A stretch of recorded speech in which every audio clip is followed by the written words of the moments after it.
किया गया है उनके हवाले से अगर पार्टी डायरेक्शन मौजूद थी तो पिछले इलेक्शन में उन्होंने इलेक्शन का बॉयकॉट किया। उनको पार्टी की हिदायत यह थी कि परवेज इलाही साहब को वोट करें, तो क्या उन्होंने वोट ना कास्ट करके और एब्सटेन करके पार्टी की अगर डायरेक्शन थी तो उससे इनहराफ नहीं किया?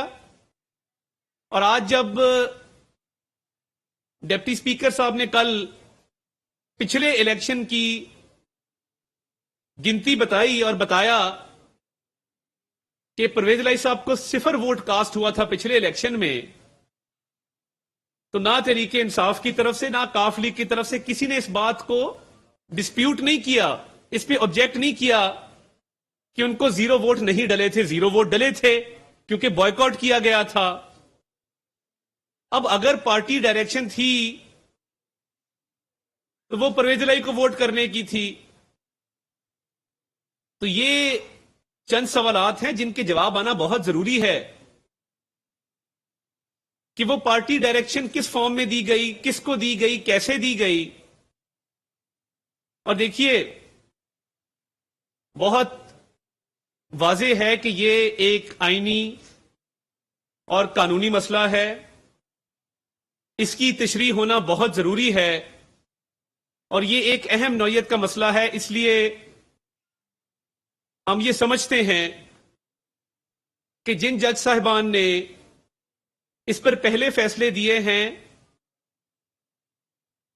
उनका एक ऑलरेडी मेड अप माइंड है, वो एक जहन रखते हैं इस हवाले से, तो बड़े अदब से इस्तदा करते हैं कि इस अहम आईनी मामले के ऊपर सुप्रीम कोर्ट का फुल बेंच बैठे। ये अदालती रिवायात भी यही है कि जो अहम आईनी नौयत के मामलात होते हैं उन पर या लार्जर बेंच बैठते हैं या फुल बेंच बैठता है। तो हम ये समझते हैं कि इंसाफ का तकाजा ये है सुप्रीम कोर्ट का फुल बेंच बैठे और सुप्रीम कोर्ट का फुल बेंच इस मामले को सुने। क्योंकि माजी में आप देखें ना, जब कुछ जज साहबान इस पर अपना माइंड डिस्क्लोज कर चुके हैं और एक मामले को सुन चुके हैं, फैसला दे चुके हैं, तो फिर ये अजहद जरूरी है कि इसमें मजीद जज साहबान का बैठना और आइन की तशरीह के लिए रिवायात को देखते हुए फुल बेंच का इस केस को सुनना। क्योंकि जो पंजाब के अंदर कई माह से एक आईनी बहरान है और उसके अंदर पहले वजीर आला के इंतखाब को रोका गया और वो जो पॉलिटिकल पार्टीज ने हाउस के अंदर किया आपने देखा।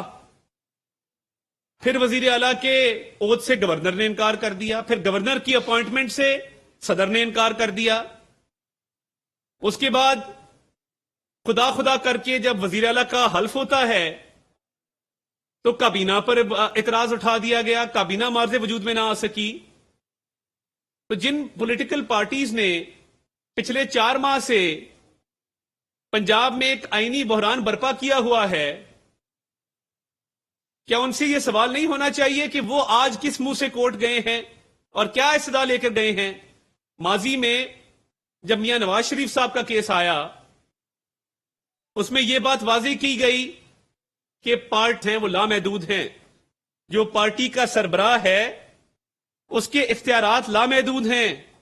और जब मियां नवाज शरीफ साहब को एक फैसले के तहत पार्टी की सरबराही से हटाया गया था तो आपको याद होगा कि मुस्लिम लीग नून के सेनेट के जो उम्मीदवार थे वो आजाद खड़े हुए। मियां नवाज शरीफ साहब की जारी की हुई टिकटें भी उनको नहीं लेने दी गई। तो एक तरफ तो ये फैसले हैं जहां पर कहा जाता है कि पार्टी के सरबराह के पास लामहदूद इख्तियारात हैं। तो ये माजी के केसेस जिसमें फैसले दिए गए हैं और हाल ही में जो 25 लोगों को डीसीट किया गया है, ये तमाम मामलात तकाजा करते हैं कि फुल बेंच के अलावा इसको ना सुना जाए।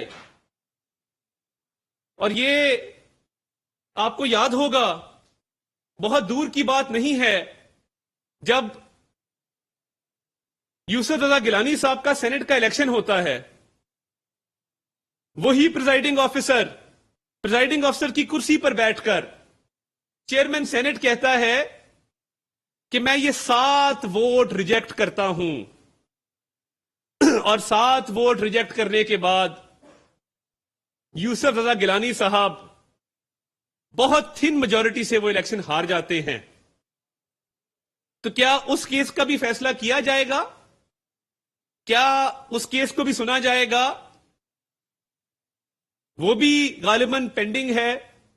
उस पर भी प्रिजाइडिंग ऑफिसर की ही रूलिंग आई है उन 7 वोट्स को रिजेक्ट करने की। तो ये माजी करीब की बात